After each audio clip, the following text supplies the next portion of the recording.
Hello, hi, and welcome to this YouTube video where Mandy speaks fat loss. Let's get serious. Let me just put this chocolate to one side quickly. Don't worry, it forms part of today's topic of conversation. Let me pull up a question that I got from TikTok in one of my comments. I think we need to talk more about increasing our calorie burn because we need to burn more than we eat for fat loss to take place. So help us with how to burn more. You know I'm going to give you a detailed answer if a comment requires a YouTube video. So today I'm going to focus on why we focus more on calories consumed through food and drink as opposed to focusing on calories burned at the gym or exercise. And I'm going to go into quite a lot of detail, so be sure to stick around for this entire video, especially if you are struggling with the concept of calories and fat loss. Let me start off by saying we have to look at what is easier, for the lack of better words, to control. Is it going to be, number one, the calories you consume through food? Or is it going to be, number two, the calories you burn through exercise? Now, if you guessed number one, then you are 100% correct. And I'm going to break it down with a couple of examples and explanations so that you fully understand why we focus on calories consumed over fixating on calories burnt at the gym or through exercise. Let's take this chocolate for example. I'm going to use an example that I really never ever thought I would be using, and it's something that I absolutely despise. But I feel like we need this visual example to fully comprehend what's going on here. If we look at this chocolate bar, I'm busy scanning its calories.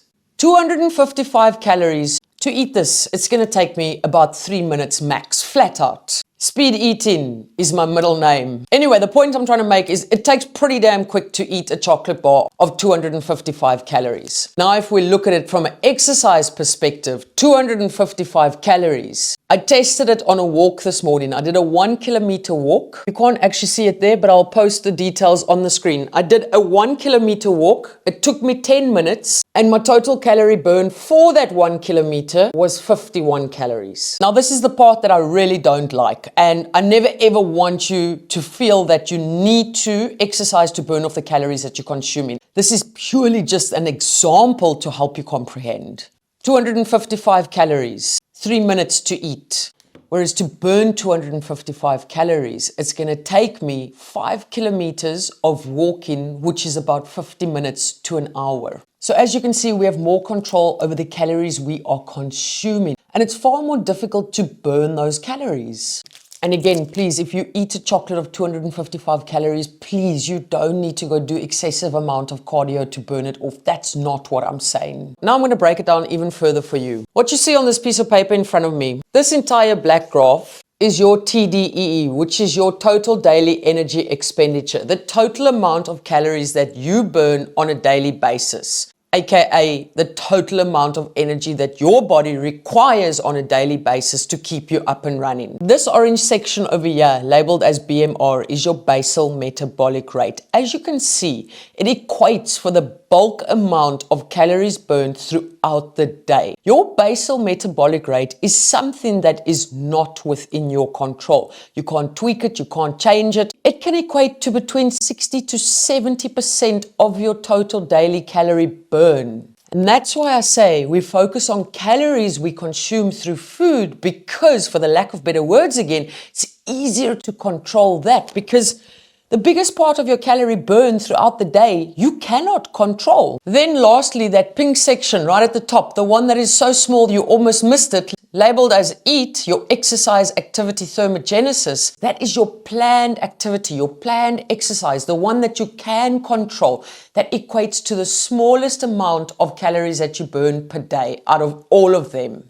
So as you can see, the exercise activity thermogenesis, your planned exercises, you going for a run, you going to the gym, etc., all of that equates for quite a minuscule percentage of your total daily energy expenditure. I've done a detailed video on this. I'll link that in the caption or pop it somewhere on the screen. Go and watch it because it's going to break it down a lot further for you. On a side note, you don't eat back the calories you burn through exercise either. So let's say, for example, you burn 250 calories through going for a run or going to the gym. That calorie burn has already been factored into your calorie goals for the day based on your activity levels that you have used to create the calorie goal. One of the biggest mistakes people make out there is fixating on the amount of calories burnt in the gym. or on a specific exercise or through exercise. Because at the end of the day, you really need to exert a lot of energy. It takes a lot of time, a lot of effort as well. And after your gym session, you look at your watch, you're like, oh, that was so hard and I only burned 50 calories. And you're like, fuck it, I don't want to do this anymore.